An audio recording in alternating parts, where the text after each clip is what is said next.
We love to take pictures to document momentous events, remember vacations, and hold loved ones near to our hearts. But how we do it has changed over the years. It certainly has. The digital image has nearly replaced the old photographic print.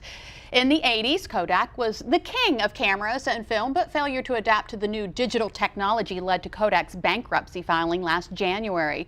And what's ironic about the Kodak failure to adopt technology is that the concept of digital imaging was born at Kodak in 1975. Well, today it's easy to share and enjoy the digital pictures and videos that we take. But what about your old print pictures that are filed away in photo albums or the home movies that are sitting in a box? In today's Angie's List report, how you can digitize your memories.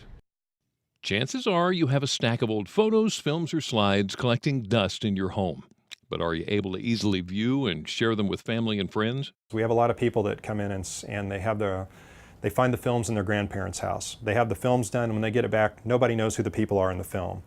So get it done now while you still have people around that can identify the people in the films, so you can pass that family history along.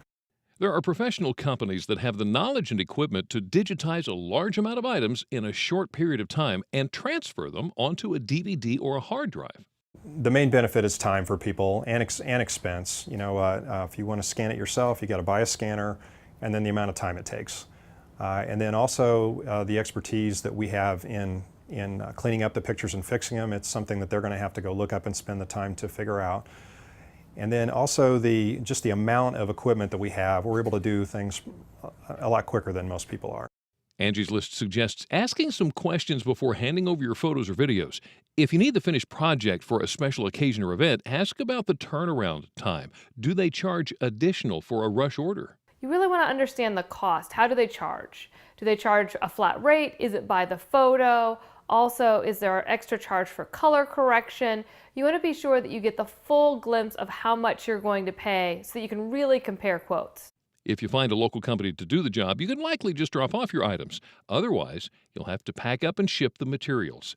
Ask what steps the company takes to ensure your items safekeeping.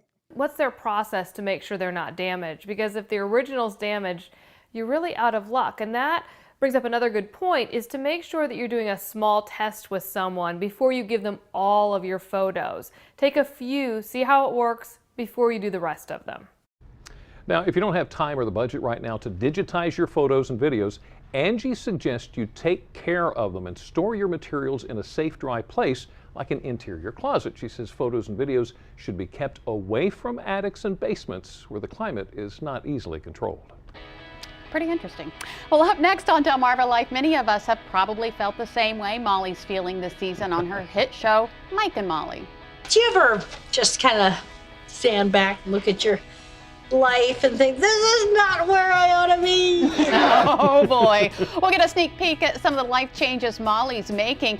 It's all part of tonight's season premiere of Mike and Molly. We'll be right back.